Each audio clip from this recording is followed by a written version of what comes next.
This episode of the Dental Insiders is brought to you by Nacera. Know greater certainty.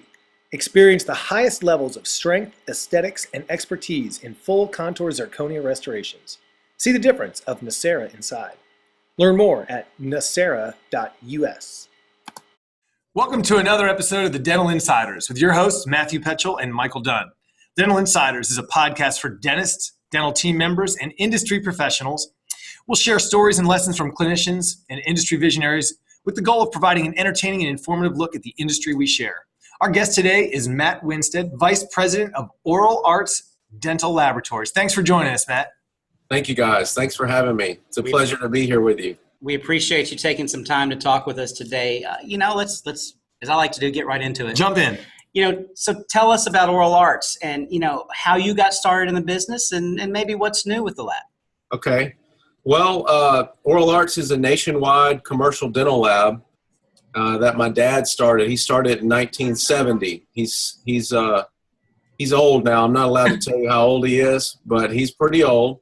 And he started Oral Arts after he got back from Vietnam. He was in the Army in Vietnam, and he ran the dental clinic in Vietnam. And he was the hygienist, the assistant dental technician, and the office manager. Wow. So while he was there, a missile blew off the side of one of the corners of the building, and he was in the thick of it, but he was working on teeth. So when he came back to the States, he was given the money by one of the customers of the lab he was working at. That doctor suggested he open his own lab. And so he gave him the money. He started it by himself. And today we have 3 locations. We have 292 employees total. And my sister and I and brother work here. You asked me how I got into it. I guess I was born into it. I think when your dad's a lab owner, you don't really have much of a choice. When I was going to school and stuff, I thought about doing other things, but towards the end of my schooling, I decided, there's no better opportunity than to take over a family business. And that's kind of what this country's built upon. And why would I not want to be a business owner? I mean, that's the ultimate joy and responsibility and satisfaction. So that's what I did. And when I got out of school, I was really focused on my athletics. I was an elite level triathlete, professional cyclist. So I was serving 2 masters, which never works out very well. And I was traveling a lot, flying around the country racing and trying to work in the lab at the same time, and realized in 2009 that was no longer going to be an option, and put the bike on the rack and went full throttle in the lab business. And today my dad is semi-retired. He spends a lot of time on his boat. And I'm headed towards the CEO direction, and my sister's headed towards the COO direction. And my brother is a very important leader in our Crown and Bridge department. So we're definitely still a family-owned business. Cool. That's an interesting story. I knew it was a family business. I did not know about your father being in Vietnam, and That's cool. That's really cool. And you kind of answered my second question. I was going to ask about if you wanted to always be in dental, but like you said, you were born into it, and it's hard, to get away from it. And you also said something that really leads into something that kind of fascinates me about the laboratory side of the industry. You said something about, who wouldn't want to run a business or something like that. And when I think about a dental lab, whether it's a big lab like Oral Arts, or whether it's, a small, 3-person operation, what have you, a dental lab to me is very much like a custom contract manufacturer. Right. No 2 products that you manufacture in that facility are really ever the same. I mean, no patient's the same, no case is the same. So I'm curious from the lab's perspective, how do you maintain consistent quality and turnaround times when essentially everything that you're doing is a custom manufacturing job? Right. That concept and question used to scare me a lot back before I felt like I had taken over the business. And after being mentored by my dad for many years and eventually just jumping in head first, I came to realize that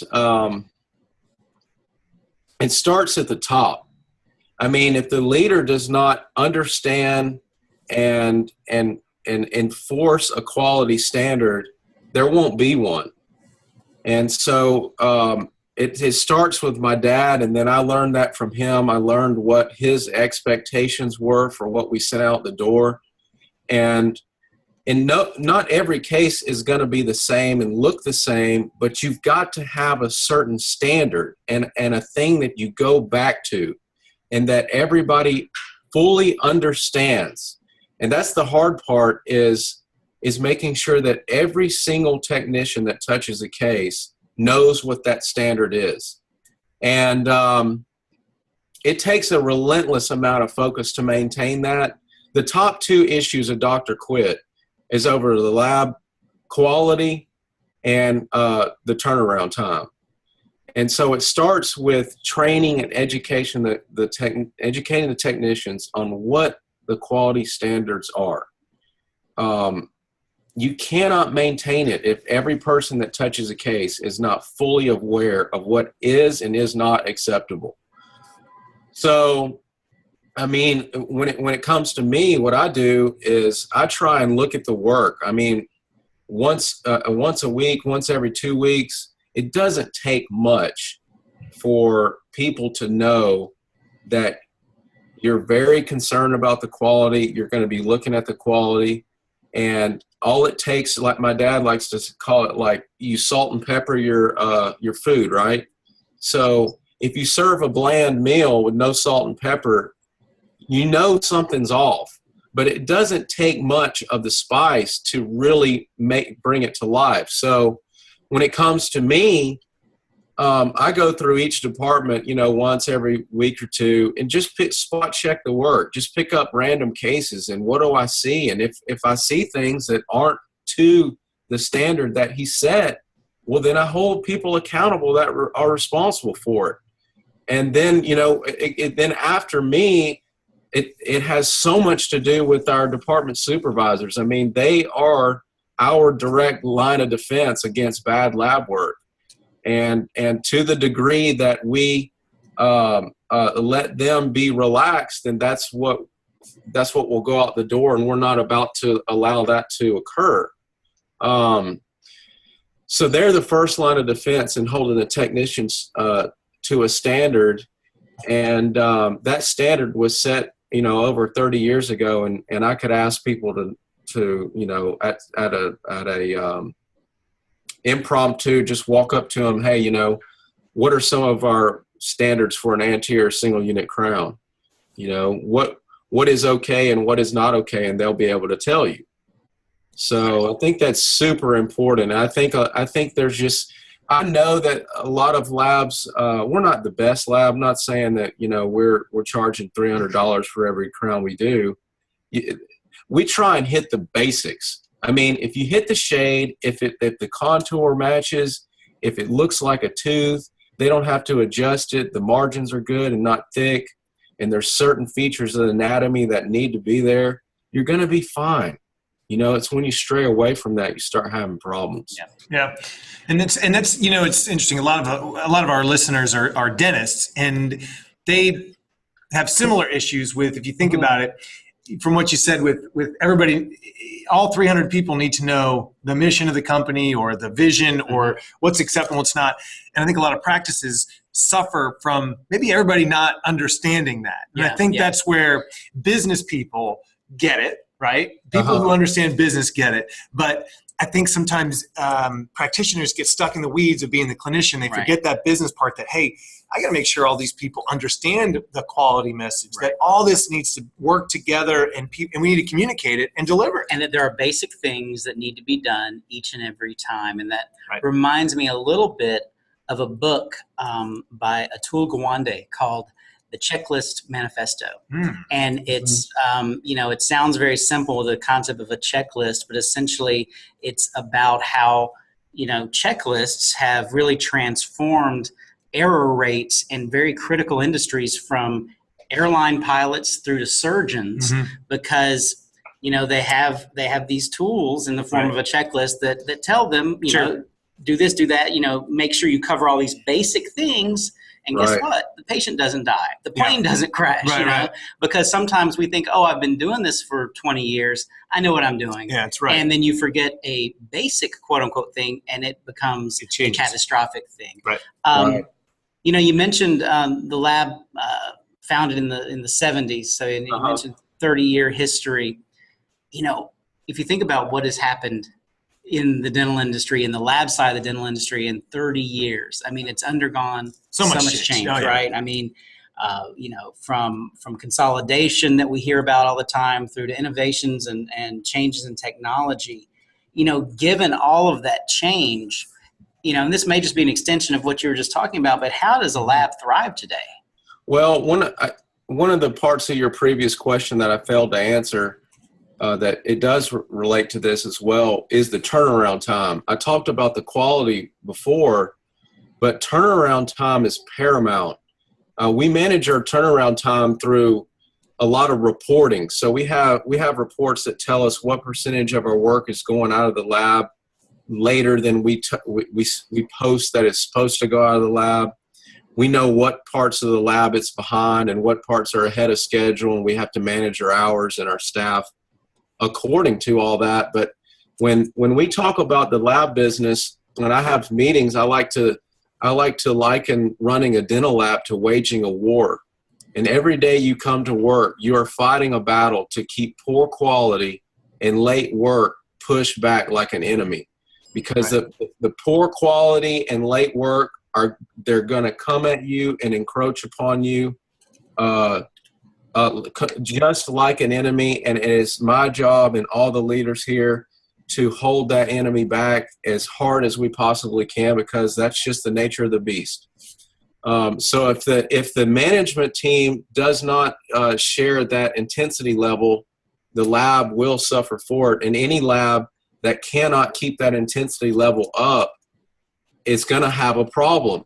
Talking about how do you thrive today, a lab business is under more price pressure now than it's ever been. It's coming from all directions. I speak to a lot of dental students, American Student Dental Association. I go to a lot of their meetings and speak to them. The average dental graduate is graduating with over $270,000 worth of student debt. You have DSOs, dental service organizations. Those companies are targeting these graduating dentists like you cannot believe. Every single student dental magazine, all their newsletters, all their online blogs and everything. Heartland, all these DSOs, and no knock against Heartland, that's their business model, but they are targeting these graduates with big debt loads, and that puts pressure on the lab business in terms of price. Offshore is still a part of the equation, and the insurance reimbursements have doctors under pressure, and the chairside mills are taking units away from the labs. So more than ever before, I mean, when my father was growing this business, if he gave somebody a raise, he could just raise his prices. And you can't do that today. I mean, in order to maintain your margins, you have to search every nook and cranny of your business to eliminate waste of every single kind. It's not good enough just to invest in the technology. You have to make the technology work for you to make it more profitable on a lower price crown. Your crown price is not going to go up. So the only way to preserve your margins is to manage tighter and tighter and eliminate waste. In addition to that, you have to keep growing your company. I mean, you can't just rely on the customers you've got. You got to keep the customers you have, and you have to acquire new customers non-stop. That's the only way that you're going to preserve your margin, because our fixed prices, our fixed costs are going up. I mean, the vendors, Ivoclar, all these companies, their prices go up to us, I'm sure the dentist supply prices are going up. Our government, our taxes are going up. All our fixed costs are going up. The only way you're going to survive is by getting new accounts. Yep. And by eliminating waste. And it's like I said, it's a nonstop battle. It is a nonstop battle. Seems like in both in a lab and a practice, really in any business, good communication is incredibly important. And I'm guessing that's a important part of your business is the communication that you with your customer, which is the clinician, and your employees and all that. And it gets harder as cases increase. How do you maintain the right level of communication with the doctors? And what advice would you give to a lab that might be struggling with that? Yeah. What I've been talking about up until now is really the hard nuts and bolts side of the business. But when it comes to the support and the expertise that you give the doctors, that's the soft side. And that's where you can really make a big impact on your growth and doctor retention. These doctors, they look to their lab as their sounding board and their way out of crazy, weird cases that they can't get their head around. They need advice on, hey, I'm in this jam. What do you think we should do here? Those conversations are what separate a highly competent, well-run lab with a lot of expertise in it from just any lab that bootlegs, straps itself up, and they may be sending their stuff offshore and they don't have many people there that really understand, how to restore a big, complicated, full mouth implant, everything's going the wrong direction type case. And I think that I feel like we do a really good job of that, but that is a personal relationship business. It has nothing to do with price. It has nothing to do with anything except how helpful you are on the phone, how sharp you are about what you're talking about. And you are the dentist resource. You're not, this business, yes, it has a lot of price pressure on it, but it is not to the point to where these doctors, they don't care, who's out there doing their work. It still matters how much we know and how helpful we can be. That's huge. I mean, we pick up doctors from time to time from other large commercial labs, and some of their feedback is they weren't getting the technical support that they needed over the phone or over email, and they left. And that's a huge opportunity for labs to grow their business, but it has to do with who you have working in the lab and how experienced they are. I mean, that's so important. And we have people that work here that started with not quite started with him, but they started when they were in their 20s and they're still here. They've seen every kind of weird whacked out case you could possibly imagine. And they've seen my dad figure them out, and they figured them out. And that goes so far with these doctors, and being a resource to them. Nice. Very, very good. And we're gonna wrap it up here with one final question, because you've talked a couple of times now about not just keeping the customers that you have, but right. Gaining new customers. And Matthew and I we're both marketing guys, and so I'm curious about marketing a dental lab, and especially in marketing a lab, is there room for newer techniques like social media and digital content marketing, things like that? Yeah, I mean, absolutely 100%. If you're a lab today, you have to be marketing your business. Like I said, you have to be acquiring new customers. Some labs have made a niche for themselves just in their online marketing presence. What we try and do is have a more balanced approach where we're hitting doctors from all avenues in any way that we can, talking to them about our products and services. Because, I mean, yourself, you guys, I don't know about you, but I live on my phone. I mean, I live on my phone and my computer, and you're constantly inundated with noise about I mean, it's constant noise. And so if you're not throwing yourself in that noise and making sure that they're getting repetitive messages from you, you're going to get drowned out. Yep. And one of the things, I mean, we're very marketing focused. Probably shouldn't tell everybody this, but we just bought a $175,000 Xerox printer. It's 45 feet long, and we bought that printing press. I mean, it's a full blown printing press. We can print thousands of magazines, catalogs at the push of a button. We can fold them, we can cut them, we can put postage on them, tab them and sort them and everything all internally. But that's because, you know, our marketing budget is only so big. So if we can cut down on our printing cost, we can market more and for less amount of money. So, I mean, marketing is huge, but you can't just do it one way. You have to do it in all forms of media, you know, print, online. You got to go to the meetings. We do it all. So Right. You got to have a well-rounded approach. Well, Yeah, and you it's not just having good technology, it's innovating. Yeah. Right. So buying the press is a really interesting point because it doesn't seem like it makes sense until you understand the business and the numbers and what's involved in it. It can allow you to be more efficient and more targeted, probably more strategic in your approach on marketing. Exactly. Yeah. So cool. Well, I think that about wraps it up. Yeah. So, you know, we thank you, Matt, for joining us. We really appreciate it. We appreciate your insights on the lab industry and the history of oral arts and communication with dentists. Thanks a lot for joining us. And thank you, listeners, for spending some more time with us on the Dental Insiders. Please join us next time and tell your friends and colleagues about the Dental Insiders. Thanks, Matt. Thanks, Matt. Thank you. This episode of the Dental Insiders is brought to you by Nacera. No greater certainty. Experience the highest levels of strength, aesthetics, and expertise in full contour zirconia restorations. See the difference of Nacera inside.